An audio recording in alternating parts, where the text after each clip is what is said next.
3 days back మన దగ్గరికి 1 year female child active seizures తో తీసుకొచ్చారు. అన్ని పరీక్షించి చూస్తే బేబీకి టెంపరేచర్ వచ్చేసి 102 డిగ్రీ ఫారెన్హీట్ ఉంది. దీని వల్లనే సీజర్స్ అనేటివి రావడం జరిగింది. మనం ఇమీడియట్ గా మంచి వైద్యం అందించి అన్ని టెస్టులు చేయగా తెలిసింది ఏంటంటే బేబీకి ముందు దగ్గు జలుబు కూడా ఉనింది.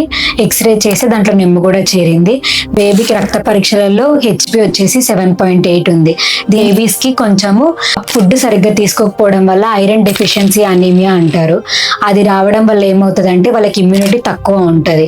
తక్కువ ఉన్నప్పుడు ఇలా దగ్గు జలుబు వచ్చినప్పుడు నిమ్ము చేరిపోయి వాళ్ళకి జ్వరాలు రావడము, జ్వరం ఎక్కువైనప్పుడు ఫిట్స్ రావడము ఇలాంటివన్నీ అయ్యే ఛాన్సెస్ ఉంటుంది. ఈ బేబీ దాంట్లో కూడా అదే జరిగింది. ఎక్కువ జ్వరం ఉండడం వల్ల ఫిట్స్ అనేటివి వచ్చాయి. వచ్చిన తర్వాత ఇమీడియట్ గా మనం ట్రీట్మెంట్ అనేది అందించాము.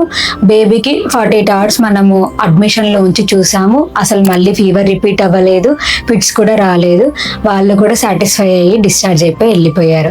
6 months నుండి 6 years ఏజ్ పిల్లలకి ఒకవేళ జ్వరంలో ఫిట్స్ వస్తే మీరు కంగారు పడాల్సిన పని ఏం లేదు. జ్వరం వచ్చిన స్టార్టింగ్ టైంలోనే మీ పీడియాట్రిషియన్ ని మీరు కన్సల్ట్ చేస్తే వాళ్ళు దానికి తగిన మందు ఇస్తారు. ఇలా ఫిట్స్ అనేటివి రాకోకుండా ప్రివెంట్ చేసుకోవచ్చు అర్లీగా.